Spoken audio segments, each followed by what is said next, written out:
We know there are many choices in internet radio, and the staff and host of LA Talk Live would like to thank you for choosing the internet's hottest destination for the most eclectic sound and invigorating talk. This is LA Talk Live. We are more than just talk.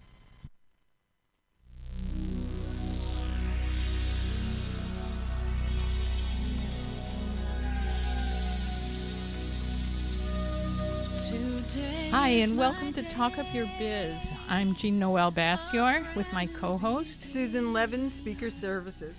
We've got a great show planned for you today. Go to your closet and get out your UGGs, your UGG boots.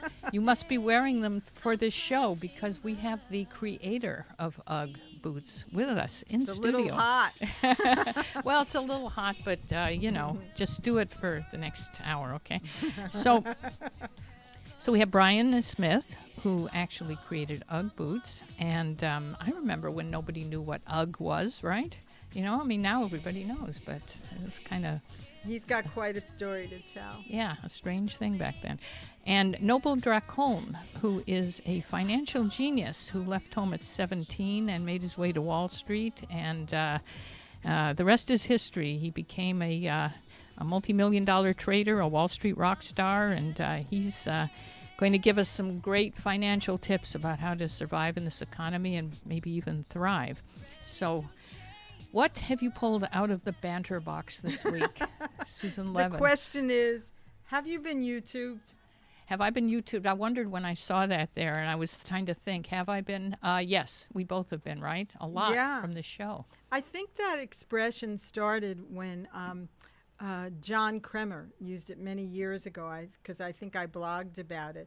And then somebody else, I know who it is. It was Penny Sanseveri, who is a book marketer who we'll have on the Book Beat not too long from now as a guest expert, wrote this post about how important it is to use YouTube and always gives fantastic tips and why we should be on YouTube.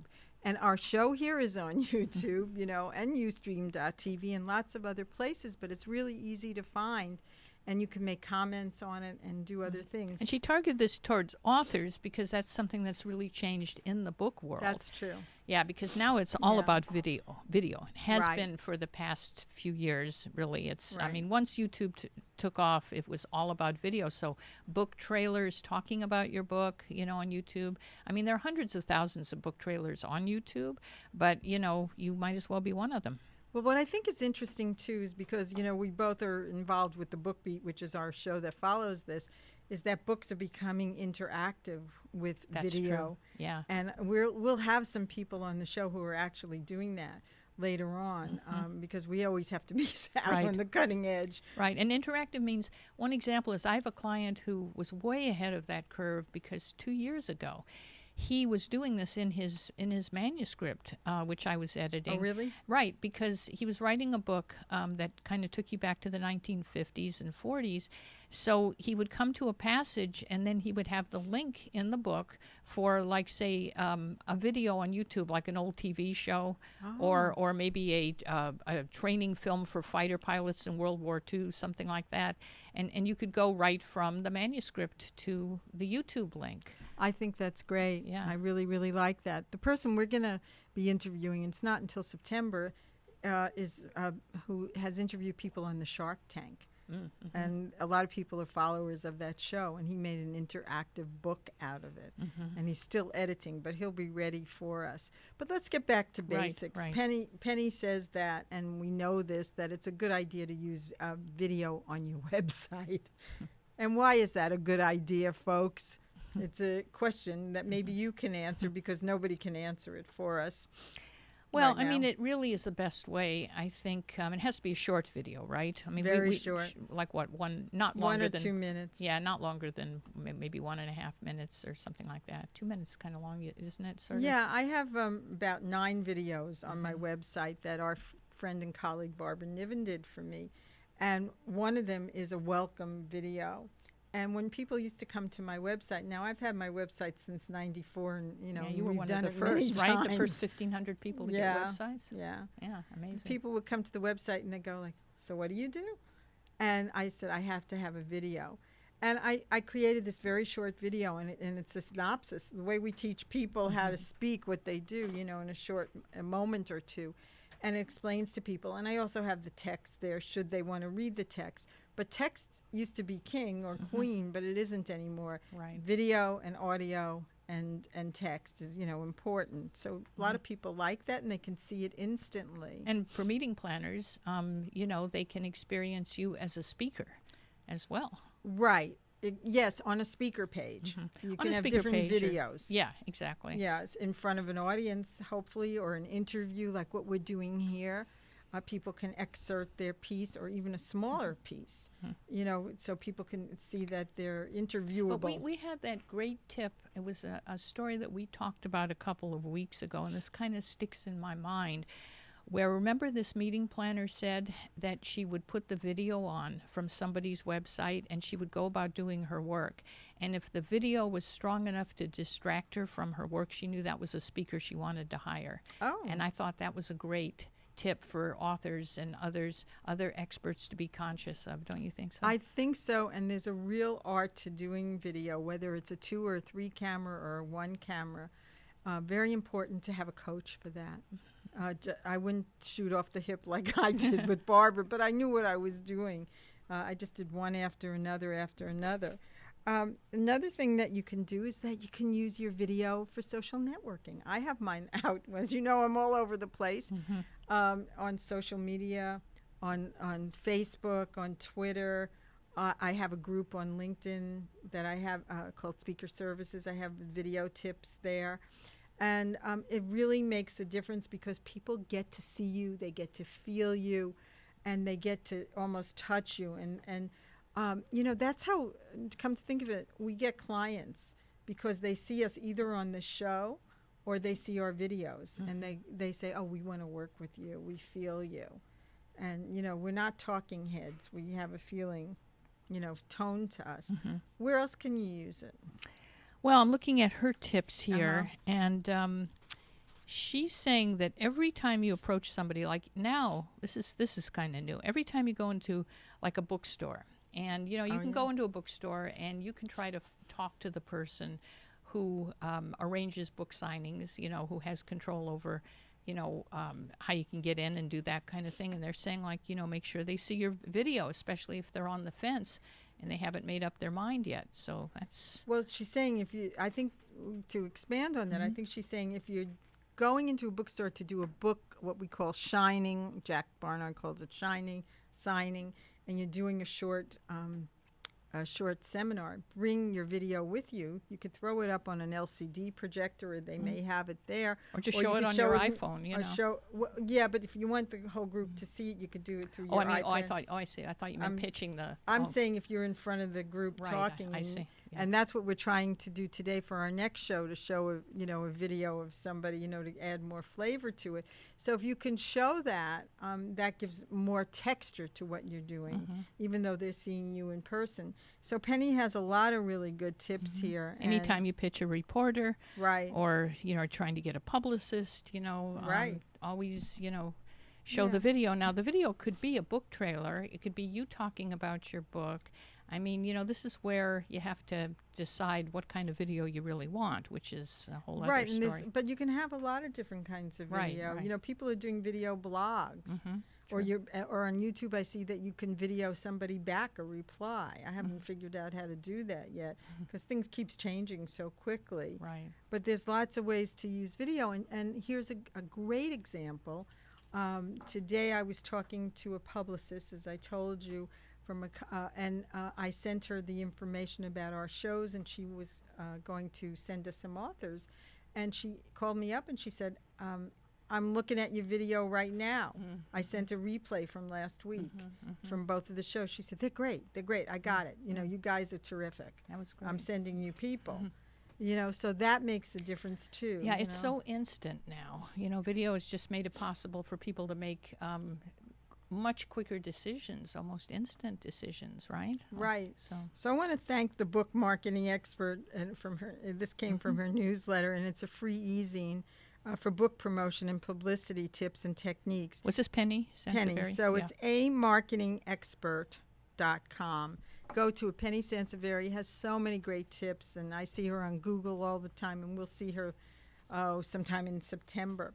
You know, the other day we did a complimentary teleclass, and we had a little egg in our face, and we had about 35 people who signed up for it, and we go on to the call, and the line is busy. This is the conference line that I've been using for years, and nobody could get on the call. It was so upsetting to us, and when I called the gentleman who is my representative who owns the company, he said, "Oh, we changed the numbers. We forgot to tell you. We didn't know you were using it." Who was your representative, or is your representative? Still is. He gave me credit. He said, "What do you want me to do?" And he was very fair about it. So we were doing a complimentary teleclass called Take Your Message to the Media. So we did it again on Friday. And it was really interesting. Only one person came on the call. But we made the best out of it. We did a half hour, and then we put it up on the website for people to hear it again. And Jean-Noel and I talked, and we asked the gentleman, did he have anything to ask us or talk to us about? Or it could have been a woman for all we knew. And they didn't want to say anything. So but it was fine, because we got the audio out of it that we needed. And we are teaching a 4-part teleclass series that we want you to know about. And we feel very qualified to teach this. It's called Take Your Message to the Media. It's a 4-part teleclass series. Anybody could do it all over the country, because it's on the phone, and it starts July 19th. And what we want, let's tell people what we're talking about there, and then bring it into this post that we wanted to talk about. Right. Yeah, we're going to talk about how to get media exposure, you know, and how to promote yourself, the things you need to promote your book, or, you know, if you're an expert on anything and you want to get out there and speak. And, you know, there's so many things you can do. I mean, one aspect of it is, you know, how do you become that media expert that the talk show producer calls when there's breaking news? That's one thing. You know, you can learn how to establish yourself as the sort of the go-to person in your field. You can learn how to prepare yourself for a show like this. You know, when you're producing a show, you know, you ask for certain things, and you very rarely get, you know. That's what I was just going to say. You know, we ask people to do something very simple, to fill out a template for us, to make it easy for us. I mean, Richard, our GM here, was just saying, yeah, it looks like it's an easy job. I know it takes many hours. Is it 9 to 15 hours? I said, no, it's more than that a week. Yeah, talk show people prepare more than you would ever think for shows. Right, and it looks really smooth, and everybody's surprised, but it takes us a really long time. So if you could give us a clear message, like a synopsis about what your book is about or what you talk about, is really helpful.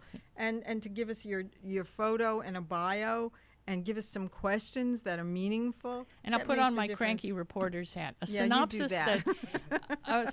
that maybe might give us the 5 W's: who, what, where, why, when. You know, because we do get vague stuff, which makes me go through the ceiling. Like, this is a book. And then she yells at me. Then I yell at her. This is a book about 2 people who met and they knew they were soulmates. Okay, and then. You know, why is this different from, you know, 50,000 other people, you know? Right. So yeah, be specific, and it's an art, and and I know that, and that's part of the thing that coaching can help with, because a lot of times if you don't have a background in the media or journalism, a lot of times you think that people connect dots that they don't connect. You think that they're smarter than they are. And we all are kind of dumb when we approach something new. So it's your job, you know, to really fill in the blanks, the who, what, where, why, when. So that's really why crucial. You need a coach. You know, I go to coaches all the time because I want to get it right. And that's why we would like to encourage you to consider this class. It's very reasonable. You can find it on my website at speakerservices.com. Look at the left-hand column. It's lavender background. Take your message to the media. Read about it. And learn. And you're going to learn all the different kinds of media hooks that are available. And also how to get a clear message. That's really big. And then we're going to get into promotional materials, which is the last thing that we're doing. And we're going to help you to get that synopsis together and your message, so that when you do make a call to a radio talk show host or to a TV talk show host, or you're pitching a reporter, you're not taking 10 minutes of their time. They're going to go in there with the hook and take you out. You know, we want you to make it meaningful for them. So check it out. Take Your Message to the Media starts July 19th. I think we have just a couple minutes here left before we go to break. So do we want to talk about any of the media hooks? Well, these actually, this is an article. There's a very good site called growthink.com, growthink.com. And there's some excellent ways to promote yourself on that site. And this one, How to Get Free Media Exposure, she gives 10 tips. And so this is just a couple of them, maybe go over like what's your favorite one? My favorite one, and this is a really good example, I sort of tell people something similar, that pay attention to newscasts, and pay attention to the T's on a newscast, because they'll say, coming up next, are you poisoning your kids? Or coming up next, is your job making you sick? So are you going to stay tuned through the commercial for that? What kind of media hook is that called? Well, that's a problem that you have to solve, or a hazard, or it's actually based on fear. You know, it's the fear that you might be doing something wrong, and it's not. I don't like that as the media we put out fear. So, but if you are promoting, and those are rather extreme examples, but if you are promoting yourself, it's more the feeling of this. It's more the feeling of people have to stay tuned to find out the answer to this question, So last night, my man friend was reading me an article that was in the LA Times that I thought was really interesting. I don't know if we have time to talk about it, but there's a new app. There's 3 new apps for people who want to get rides all over LA. I don't know if you've been following it. No. One is called Facelift or Ride Lift or something like that. I'm not sure, but it's been in the LA Times. And it's very controversial because the cabbies are going crazy. Oh, right. Did you hear about that? I heard about that, yeah. And it's an app where you put it in your phone and you can call, and it's mostly actors and actresses who are working on their own, through their own cars, through their own insurance, and they can pick people up in any part of the city. They can call them directly and say, I need a ride here, and they charge less money than a cab driver. And the cabbies were like, this is not right, it's not fair. This was a great article that they got into the LA Times 3 times, because of the controversy. So I thought that was actually quite interesting.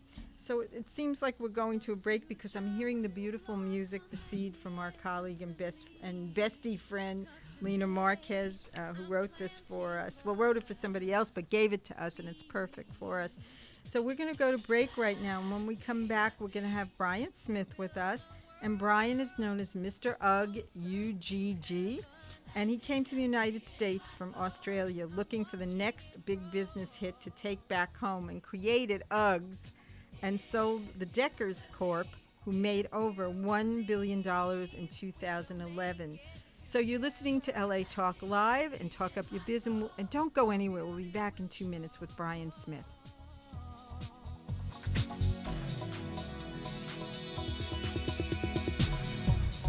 Taking a stand and making a difference, ready to change the world that I see,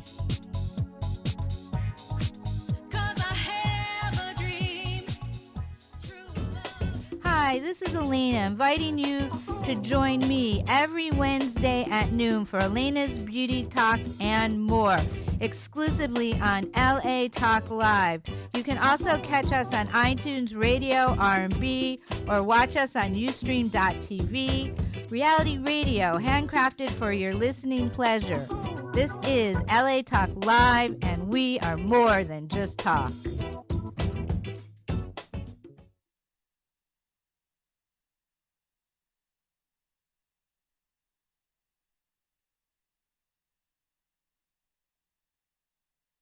Hi, this is John McClure Jr., a.k.a. Simply John, and I would like to invite you to join us on gospelrhythms.com every Sunday at 4 p.m. Pacific Standard Time, 7 p.m. Eastern Standard Time for our show, gospelrhythms.com, Talk Live Radio. Join us as we celebrate Christians around the world in all genres of entertainment, as well as highlight interest stories on men and women who are making a difference and impacting their community. So don't forget to tune in to gospelrhythms.com on LA Talk Live. And we're more than just talk. Remember, It's a heaven's party here on earth. So live life. Love God.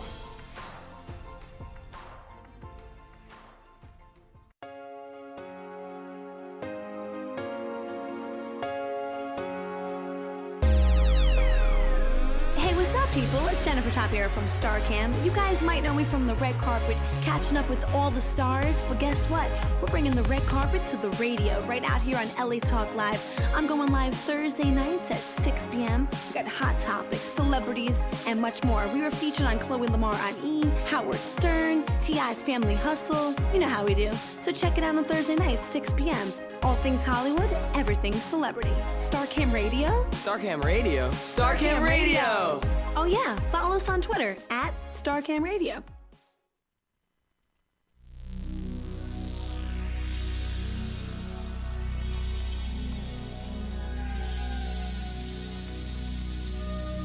Today is my day, a brand new beginning. Welcome back. This is Susan Levin and Jean-Noel Bassior at Talk Up Your Biz. And now we have Brian Smith with us, who's known as Mr. UGG. And we're going to find out how and why an Aussie like you came to America to start his business. G'day. Thanks for having me. Good day. Plunging right into it. And you're the founder. Would you clarify that? You're the founder of UGG. Sure. You said earlier the creator, but Right. when I was in high school, I was wearing sheepskin boots to school. So I came to America I was an accountant and hated it. And after I graduated, I came to California looking for the next big thing to take to Australia because waterbeds and Levi jeans and all of these cool things came from California. Right. It wasn't long after I was in California, I realized there were no sheepskin boots in America. And so I thought, oh my God, if 1 in 2 Australians wears them, this could be a big deal over here.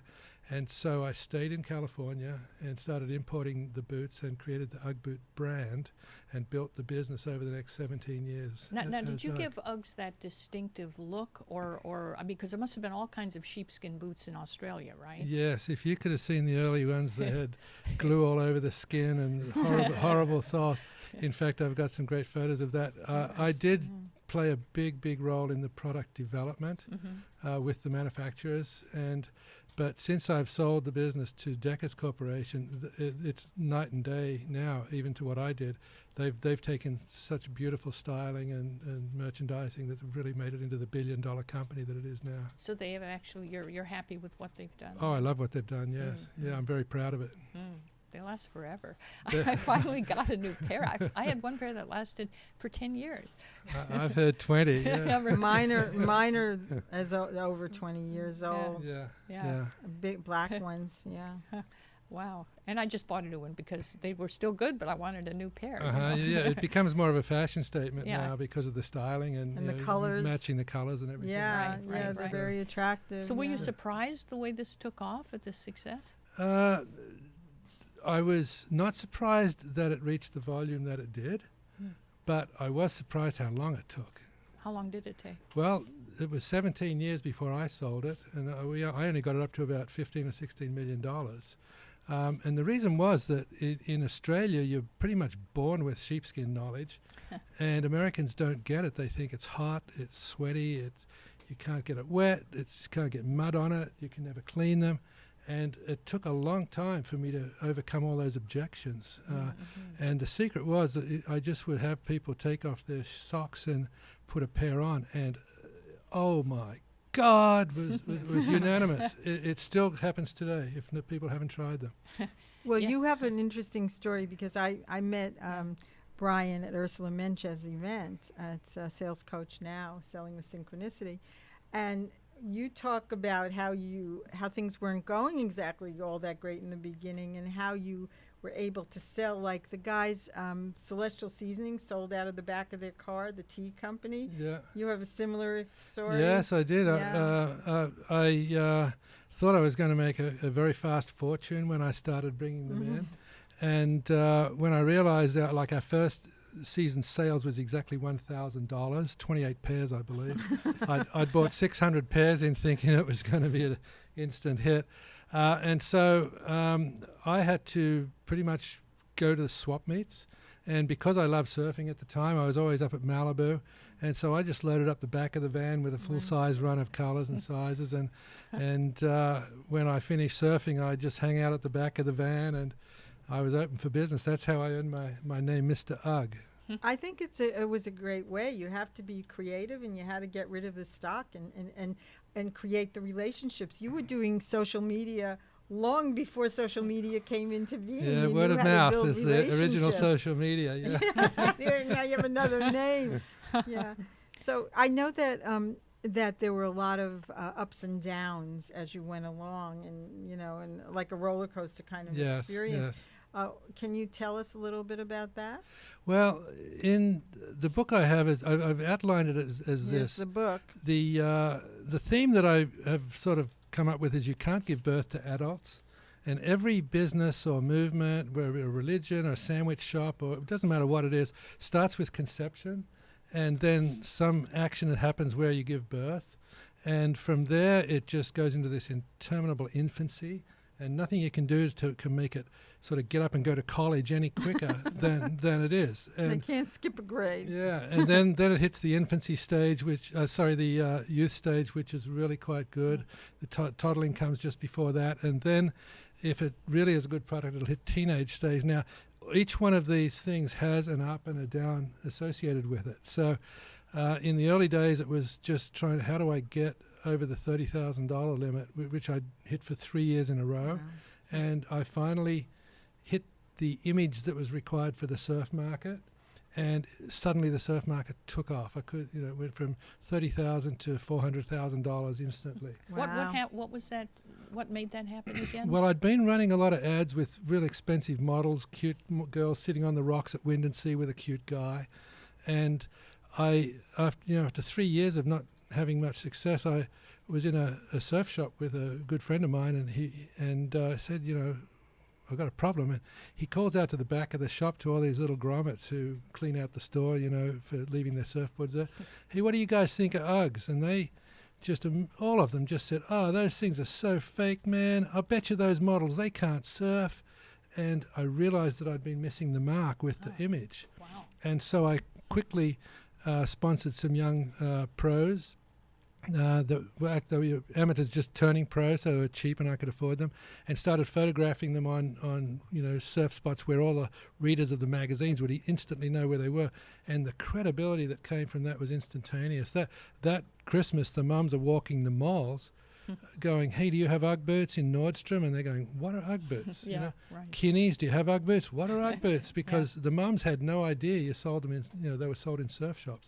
So it was a great way to back into the malls. Isn't it that's called branding, isn't it? It's the brand became so powerful, yeah. So you were trying to go for a surfing kind of clientele first, and then you... No, I originally tried to go for the shoe market, but they didn't get it. I remember doing a shoe show in New York, and the buyer's eyes would go from the $6 espadrilles from Spain, skip me, and then hit on the pumps from Taiwan, and I may as well have been selling car parts because they really didn't get it. And so when on the way back home on the flight, I thought, well, God, in California, all the surfers who went to Australia brought half a dozen pairs back for their buddies. I see. So there was a great awareness in the surf market, and that's really the simple reason we went after that first. I see, that's the connection. Yeah. Well, they did look weird at first. Sorry, they did. Some people say they still do. But they keep your feet warm. That's why I wanted them, even living in California. Yeah, they're very practical. And Deckers has now gone into a range of beautifully designed shoes that have minimal sheepskin and just are really stylish. So it's become more a brand than just the sheepskin boots. And I really do look for genuine Uggs. I sound like a commercial, but I've seen the knockoffs and I've seen the cheaper versions, and there really is a difference. Yeah, they've got a good story about that. When the year we hit the malls was a lot of knockoffs came in that season. Yeah. And it was I was really worried because I thought I was going to lose a big part of the business. But right after Christmas, all the kids were saying, that they'd kids were wearing to school, and they got told they were wearing fake Uggs, and so the mums are bringing them back to the stores wanting credit to buy the real Ugg. But so it really showed how powerful the branding had become. Yeah. And I think that you at one point you had some other difficulty, and your people really came back and supported you. Yeah, there was a period where I had a lot of supply problems, and I'd really worked for years on customer service, trying to help retailers make sure they didn't have inventory on hand at the end of the season and all that sort of stuff. And in this year of difficult supply problems, one of my manufacturers had actually started shipping to another retailer or another wholesaler under a competing brand called Thugs, and Thugs of all names. Yeah, it was a Thunderwear was the company, and they called them Thugs. And I did finally, luckily rescue the company at the last minute in September, October that year, and got enough product through to not completely supply my retailers. But the beautiful thing was that they refused to go with the knockoff. And it saved me. And I can never believe how grateful I am to those retailers. It's a real testimonial. Let's talk about your book. What motivated you to write the book? Well, I learned a lot of lessons. Over the last 10, 15 years, so many people have, they found out I started the UGG Boot Company, and they said, the same questions over and again. How did you start? Where did you get the idea? What were some of the problems?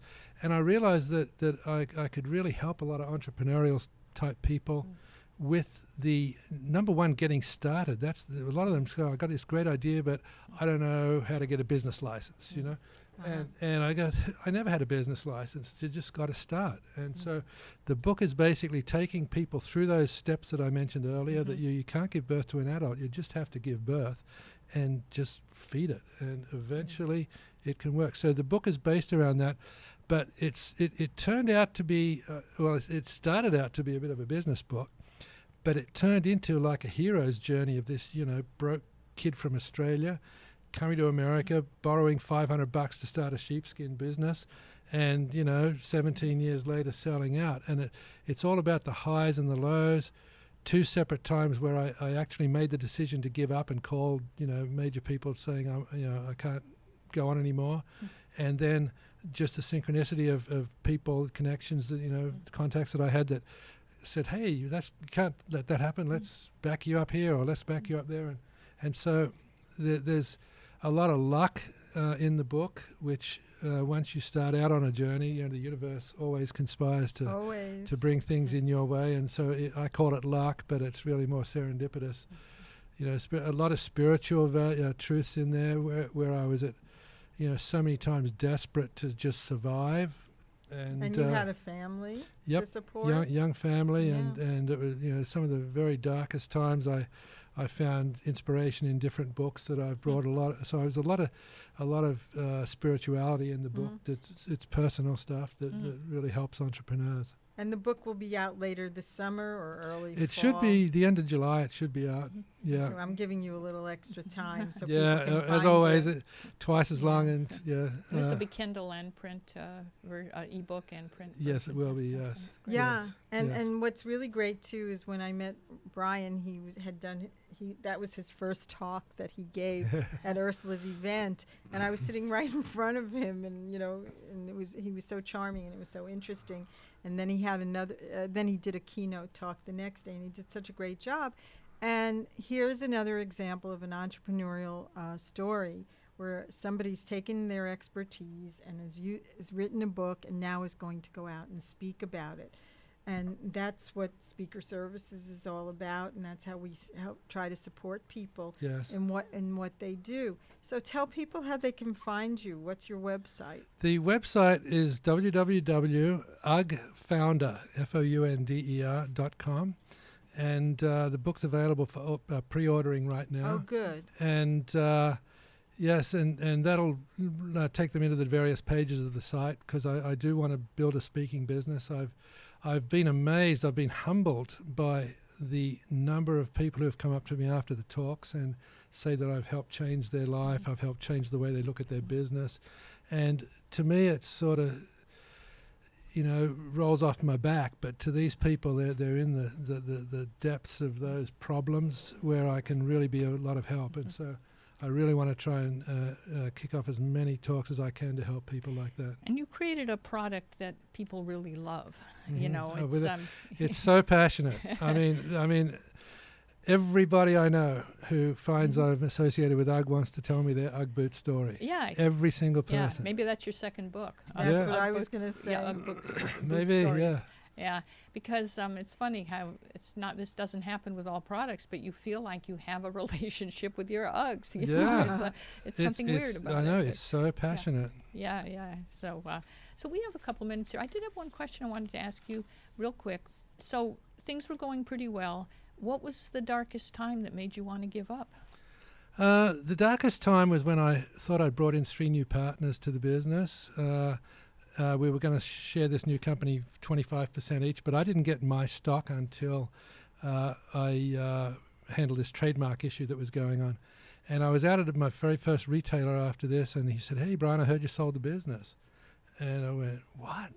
He said, yeah, I called up the warehouse. They said, "You don't own it anymore." And I couldn't wait to call up the warehouse. What the hell are you telling people, But the contract literally said I didn't get my stock until I brought in the trademark. And that was a point where all my dreams of building this huge sheepskin distribution company were dashed. And I really almost gave up at that point and did something else. But I loved the brand so much. I just wanted to be associated with it. And I was still the sales rep. And before you knew it, I was earning all these commissions, which was the first time I'd ever taken money out of the company.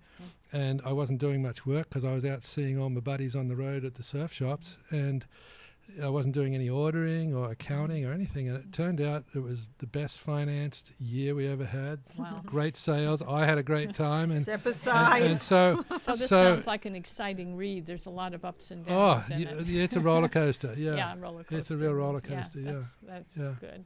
Huh.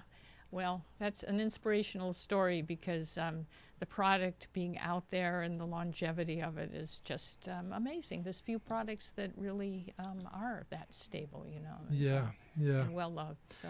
And if you knew how many times when I was trying to raise money in the first 10 years where they said, "Oh, it's a fad, it'll never catch on." Yeah, stupid idea or something, right? Yeah, it's vindicated itself. For sure. That certainly has. Well, thank you so much for. So, can people find you from your website? Is that the best way? Yes. Okay. www.uggfounder.com, and that's UGG founder. Okay, so if you want to get Brian. I'm going to call you Ryan. That's my tenant. Brian's book, or you want to book him for speaking, please go to his website.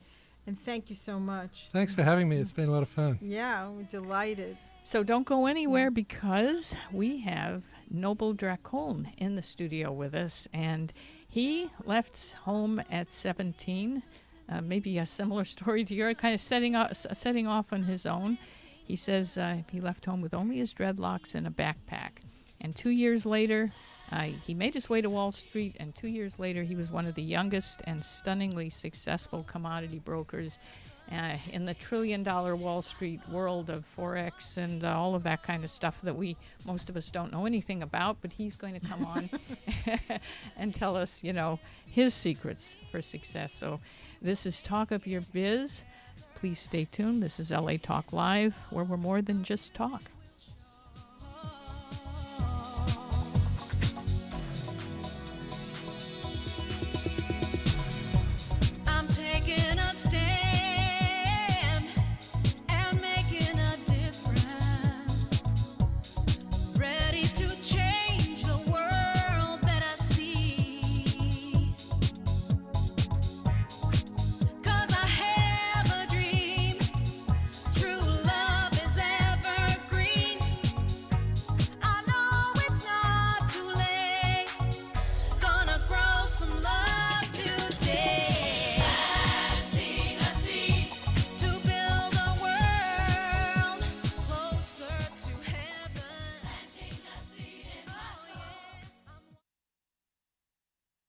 Hi, this is Jean-Noel Bassior, inviting you to join me for my new show, The Book Beat, Monday evenings at 6:30 p.m. I'll be talking to authors about their latest book so you can find a fantastic read. But more than that, I'll be talking to experts about how you can write your own book and get it published. So tune in on Mondays at 6:30 p.m. exclusively on latalklive.com. And remember, you can catch us on iTunes Radio R&B or watch us on Ustream TV. Reality radio, handcrafted for your listening pleasure. This is LA Talk Live, and we are more than just talk. Hi, this is Burness Heron inviting you to join me every Tuesday at 3 p.m. Pacific Standard Time for our all-new show, The Mortgage Show. Join us as we discuss exclusive new products and programs through government and conventional financing. No mortgage-related topics are spared. Come with me through this journey of informative, stimulating conversation, giving you the facts, clarity, and insight you deserve. You never heard a mortgage show like this before. You'll be enlightened, educated at the same time. This is for the community, for the nation, for everyone. As the industry evolves, we evolve. So don't forget to tune into The Mortgage Show, 3 p.m. Pacific Standard Time, exclusively on latalklive.com. You can also catch us on iTunes Radio R&B or just watch us on Ustream TV. Reality radio, handcrafted for your listening pleasure. This is LA Talk Live, and we're more than just talk.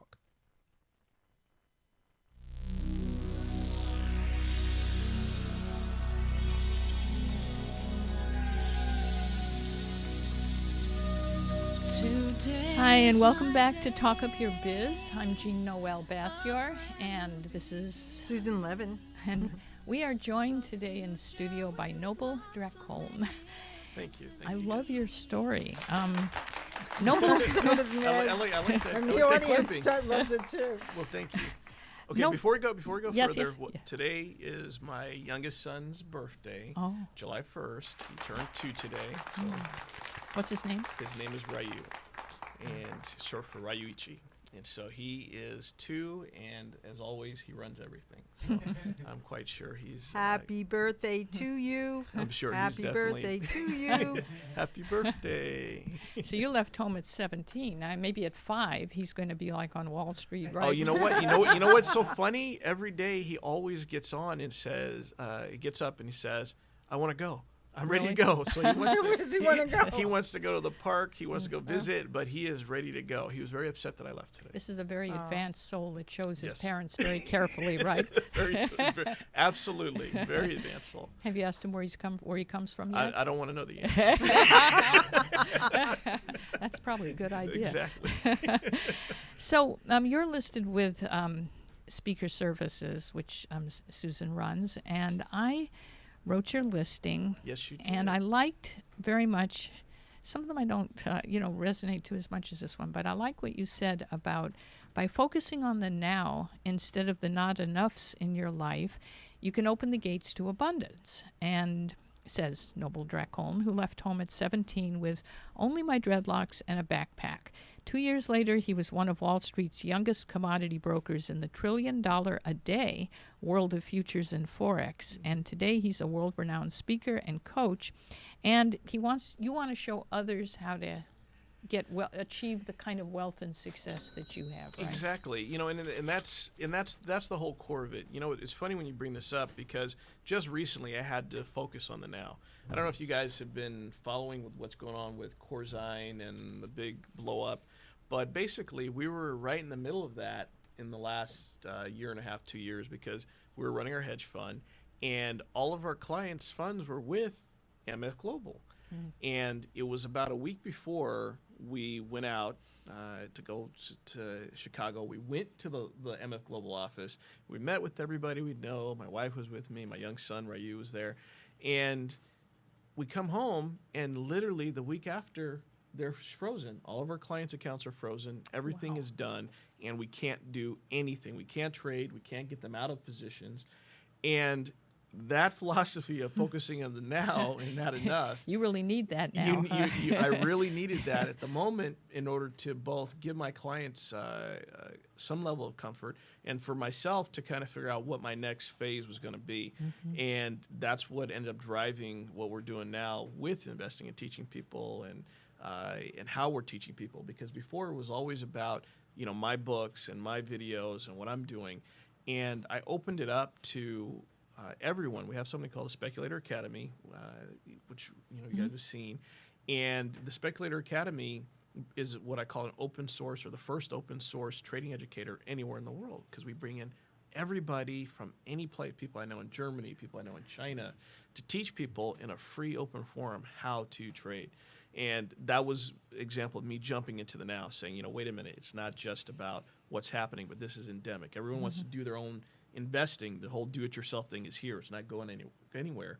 But I don't need to be the guru of that. I need to be able to facilitate and give people access. So maybe that crisis is going to cause you to expand. Sort of. Exactly, and that's what it has done. We already have the sites up. We ran a beta test the last 2 months. And we're bringing in people from Israel to teach. We're bringing people in from China. We're bringing in people who didn't have a voice to really educate and be a part of our forum, but who are now dynamically helping all these other traders. And it's been a great success in my opinion, because we've been bringing people in. Yeah, it sounds fabulous. I love it. Now, is this on the web? This is webinars? Yeah, it's all web. It's all web, and it was one step more than the webinar. It's what we do is we call them virtual trading floors. So I grew up sitting around like almost tables like this, where there's like 30 or 40 guys, and we're all looking at screens. Well, what I did was I said, let's bring that concept to an open access, an open forum, and we can actually have different people just come in, log in, and it's just like they're trading. They can run their own screen and trade, and they can see us. I love that concept. I think our friend Donna would like that too. Sort of the practice trade where you.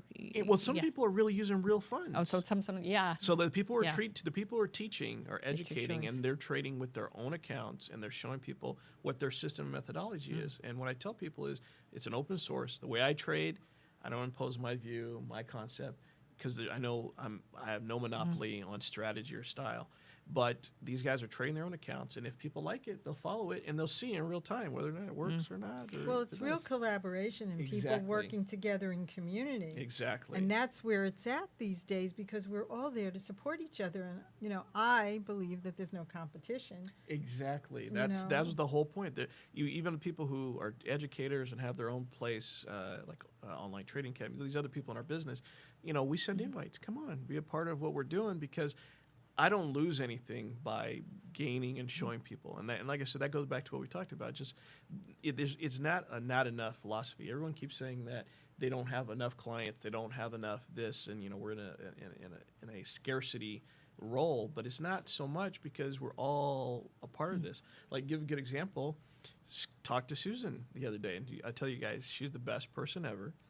As always. And I said, you know what? I'm having some issues. We're doing things, and I can't afford to continue with your services. And she said, Noble, this is okay. I'm here to work with you. I'm here to help you.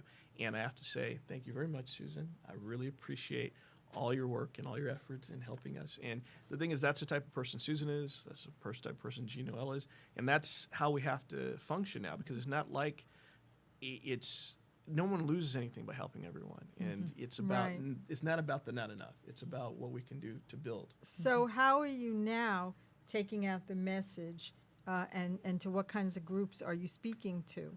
Well, and that's what we kind of been talking about and trying to sort out, because before I've been so narrowly focused. I wrote all these books on investing and trading. I've written 7 books just on one little narrow niche. And so my goal has been to really just start talking to larger groups, start talking to people who are in this do-it-yourself mentality. Because as we know, with Social Security coming up and everyone leaving pensions and 401ks, more financial do-it-yourselfers are popping and it's up. confusing. I did online trading for a couple of years, and I got really engrossed in it. And everybody had a different system.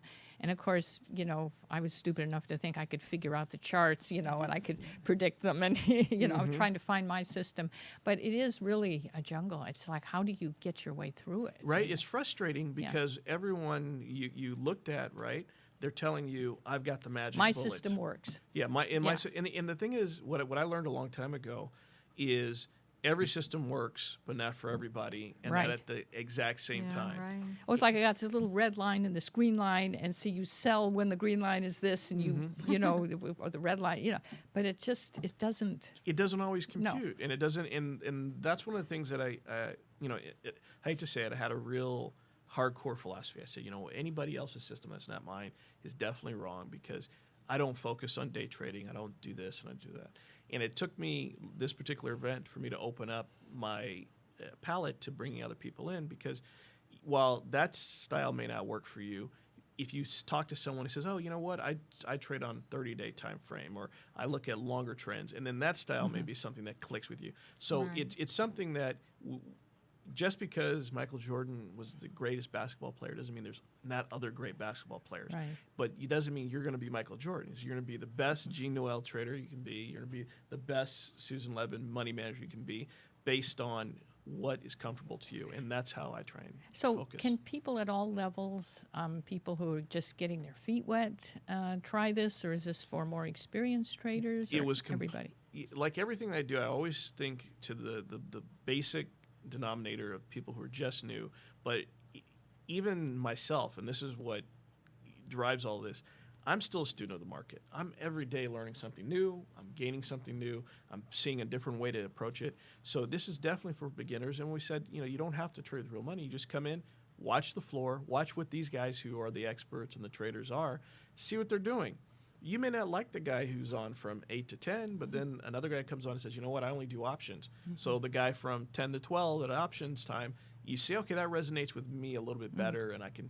So that's why we designed it and created it. So it's a real a university of trading kind of, right? A virtual one. That's a virtual, what's so cool about it. So if I want to learn about options, I can tune in every day at 10. Exactly. And what we did was, because there's so much to trading now, there's like binary options, there's Forex, there's regular options, there's futures. We actually set up different rooms to provide each one of those, and people come on.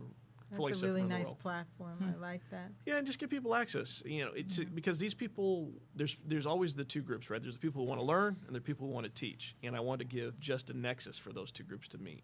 So I want to get back to the colleges, because we did a session, you and I gave you a lot of information how to get into the colleges. So what do you want to talk to the people and the young people in the colleges? What do you want to talk to them about? Yeah, well, since I started off when I was 17, one of the things that I wish someone explained to me, and I've always had it, what I call the jobpreneur mentality, where you actually are looking to employ and teach other people to be employed and be a part of that. And as we're starting to progress more and more, where everything is dynamic, everything is collaborative, and they're looking for people who literally aren't going to just sit behind a desk and do one function. Everybody's going to have to come in and learn to participate. And so when we talked about working with colleges, I said, bringing the jobpreneur mentality, where people understand that it's a collaborative and entrepreneurial spirit that's required to make all this work, is really what, because I have a 16-year-old who's about to go to college. We're getting him ready for 11th grade next year, and I have a 14-year-old. And my whole goal has always been with them to kind of drive home the message that you have to be interested in giving back, in both helping people employed and doing something, giving to the community. So I think that's the same thing, that's what the jobpreneur lifestyle means. And isn't that what a lot of the technology companies and the upstart companies have been doing, where they've collaborated with their college buddies and made millions, some of them, millions and billions of dollars. Where they've started out together and they've collaborated. And that's a really good way to do it, instead of like, you got to go out and be a solopreneur, you've got to work for somebody. Exactly. And sometimes you can synergize that, because that's what they're looking for now in the incubators. At one time it was only the nerds sitting in the dark room trying to do this, but now that the computers are ubiquitous, smartphones are ubiquitous, everywhere you go, it's literally wired. But there's no way that I can learn to do what this gentleman is doing on the board. I can't learn how to do what Donna's doing, where she's just typing now on Twitter. It's so much a collaborative effort that the reality is we can't just think we can go to one job, sit at one desk, and do one function. It's going away from the specialists. It's kind of like niche. It's going towards niche. But I'm curious, just Why were you so interested in finances from such a young age? What drove you? How did that happen? It's hilarious, right? So when I was a kid, it's one real simple thing. When I was a kid, I used to walk to the bus stop. And when I walked to the bus stop, there was a crossing guard. For the life of me, I've tried to remember her name, but I can't remember it. And when I left the house, I'd watch Good Morning America. Good Morning America would put on the price of gold and silver in the morning for whatever reason. And so when I would go to the crosswalk, that's what her and I would talk about is the price of gold, right? And it would be, and it's just, I'm having this conversation talking about gold. So fast forward, when I was 17, I was working at a coffee house, and I just tried a failed experiment, buying a coffee house with some buddies of mine, again, the collaborative effort. And we had got the coffee house, but it just didn't work out. And in walks this gentleman, completely dressed, fine Armani suit and the like. And I'm like, man, what do you do for a living? Because I hadn't figured if I was going to go to college right now or not. He goes, I trade gold, and I buy and sell gold from, and I'm like, man, maybe there's something here, because the universe speaks to it, right? Synchronicity. Yeah. And so from there, he brought me on as assistant for a couple of years, and about a year and a half, and then I found out that you can get a license, and I didn't need to have any advanced degree at the time because I was still going to college, and I just got my license as a commodities broker, and the rest is history, and I've done a lot of stuff in between, and I've written all the books on trading. My most recent book was Trade Like a Pro and Winning the Trading Game, which I apologize I didn't bring it today. I was a little rushed. But how can people see all of this information? Oh, yeah, it's on Amazon. I mean, you guys talked about it earlier about how you have to be a part of this social networking revolution, but it's on all my books are on Amazon. They can visit our website, speculatoracademy.com. You're on YouTube. I'm on YouTube. I'm on YouTube. What's your website? Speculatoracademy.com. And it's not spectacular, because some people think it's Spectacular Academy. Well, you spell it. You spell it with a K, right? No. See, just right. Oh, you don't. Okay. See, I bought all my domains early. That was your misspelling. Where did I see this? I got it. No, it's How do you spell it? My mistake. SPECULATOR. The regular way. The regular way. Sorry about that. SpeculatorAcademy.com. Yeah. Okay. Yeah. I thought I got that from Twitter. Oh. Yeah. So it just came from being really young and talking to the crossing guard about gold. What? Isn't that funny? Because we at the time I was, my mom's always been brilliant and hardworking, so I love my mom to death. But at the time, we were pretty much. My mom was struggling. We were living in a one-bedroom apartment, so it wasn't like I grew up with money or knew anything about it. But at the end of the day, that's probably what kind of drove me, because I wanted to understand, what money was and what it was all about, and understand gold, things like gold and silver, because it was in the news. But the reality is, that's okay. Yeah, but the reality is, wealth and being rich is kind of a lot of the confusion that people have. And I wrote an article not too long ago about how all these famous athletes and sports figures and artists get all this money, but it's really being rich. They're happy to get the money, but they don't really know how to convert that where it works for them. We see a lot of stories where they get it, they lose it. That was what the article was entirely about. It's unfortunate, because you're thinking, if I had $300 million or $200 million, I would keep it. But the reality is, most likely not, because they do research on people who won the lottery, and the same thing. They win all this money, but not understanding how to be wealthy is a big thing. But again, not living in the now. Not living in the now, and then I know we have just about 1 minute here, but I do want to ask you, you say not enough money, not enough time, not enough anything is an easy excuse to distract you from what you have to do now to change your life. So these not enoughs, how do we get out of that kind of thinking? And that comes down to being in the moment. I tell people this, I think human beings are temporarily challenged. It's almost like a handicap in which we think that things that are happening now have always been that way, and they will always be that way. We focus on the what is. Yeah, and the problem is when you start getting that pressure on you and you don't realize that you can change and things can be different and things should be different, that's when you start getting bogged down with the not enoughs. Because the fact that I'm breathing, I have 2 arms and 2 legs, and there's people with so much more to deal with on a day-to-day basis, that I feel very blessed. And when you take your blessings and you accept them and then utilize that as the fuel to drive you forward, that kind of starts separating you from this misunderstanding that the past doesn't really exist anymore. So that's an illusion. And the reality is all the things that we're driving ourselves to towards the future are all illusion. So you have to only now. And you have to go ahead and sit down in the now and say, this is what I want. And we create our life from now in this moment, and we move it forward. I see. So, I want to also say that if you'd like to book Noble to speak, and I know he has a couple speaking engagements, go to speakerservices.com and look him up.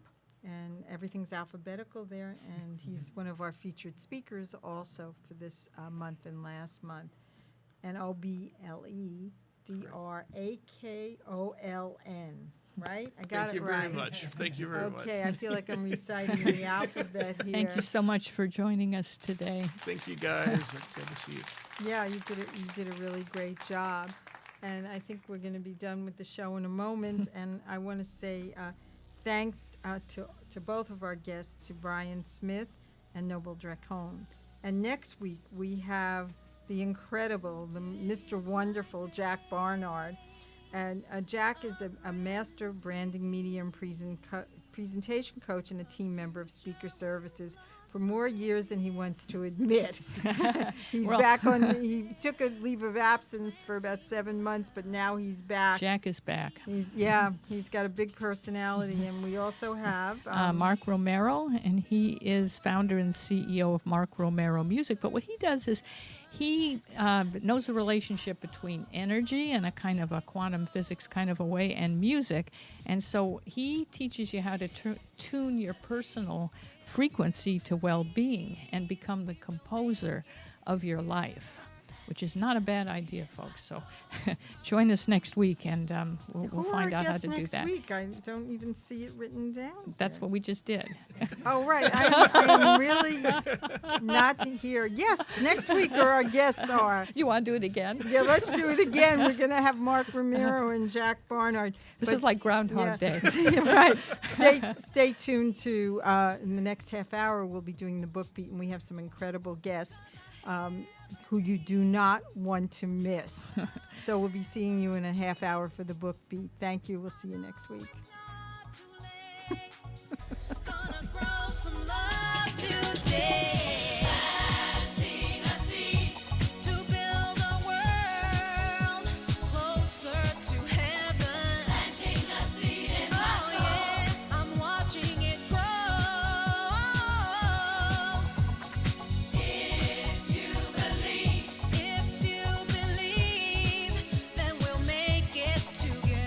We know there are many choices in internet radio, and the staff and hosts of LA Talk Live would like to thank you for choosing the internet's hottest destination for the most eclectic sound and invigorating talk. This is LA Talk Live. We are more than just talk.